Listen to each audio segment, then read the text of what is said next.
Worldwide prayer meeting promoting Christian behavior, and are you prepared for a disaster? All this and more on this week's edition of Salvation Army Today.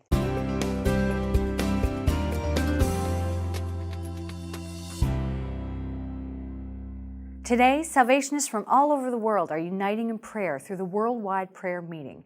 General Cox has requested that Syria be the focus of today's prayer meeting.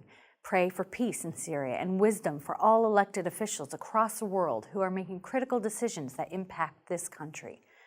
The UN has stated that an estimated 5,000 Syrians are fleeing their homes every day, which makes the need for international support extremely important. The Salvation Army has been invited to support the humanitarian effort in Jordan.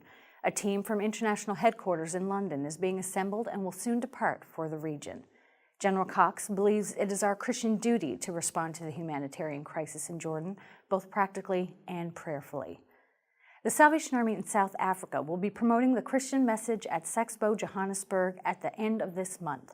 This is certainly not an easy task to take on, but various officers and volunteers of the Southern Africa Territory believe that if Jesus Christ was on earth today, he would be standing beside them as they promote a Christian understanding of sexuality.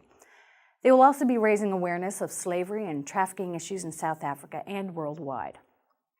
Disasters, whether natural or man-made, can happen when we least expect it.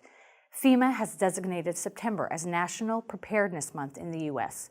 Salvation Army disaster volunteers and anyone in the way of disaster can benefit from their 3-step program for being better prepared for disaster. The first step in being prepared for any disaster is to develop a plan. There are many things to think about, like emergency contacts and where to go if being evacuated.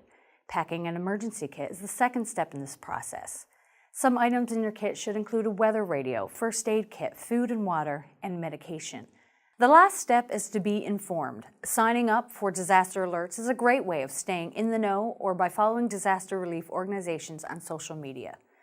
Captain Brett Meredith, Hampton Roads, Virginia area commander, recently had the pleasure of sitting down with the Hampton Roads Show to talk about the Salvation Army's role in disaster relief. Welcome to the Hampton Roads Show, and all of you. Thank you. It's good to be with you today. All right, so let's talk. We know the Salvation Army does a lot for the community, but what do you guys do when it comes to disaster relief? We do, and you know, it's kind of interesting because there are things that we do every day, and we're known for those things, but we're also known for when disaster strikes, we're going to be at the front, we're going to be the tip of the sword and be at the very front of the line to help people. It started in 1900. With the great hurricane of 1900 in Galveston, Texas, and we drew officers from all over the United States. Now we work with volunteers, officers, employees all over the United States to help people when disaster strikes. So, you know, some of the latest things that we've done right here in Hampton Roads was the Mayfair Muse jet crash, Hurricane Irene, Superstorm Sandy, as well as right here in Portsmouth, we helped with the gas leak a year ago when there were about 200 people that were evacuated from their homes. So anytime something happens like that, we want to be right there on the spot to help people. We close with a passage from the Gospel of Matthew. You are the light of the world, like a city on a hilltop that cannot be hidden.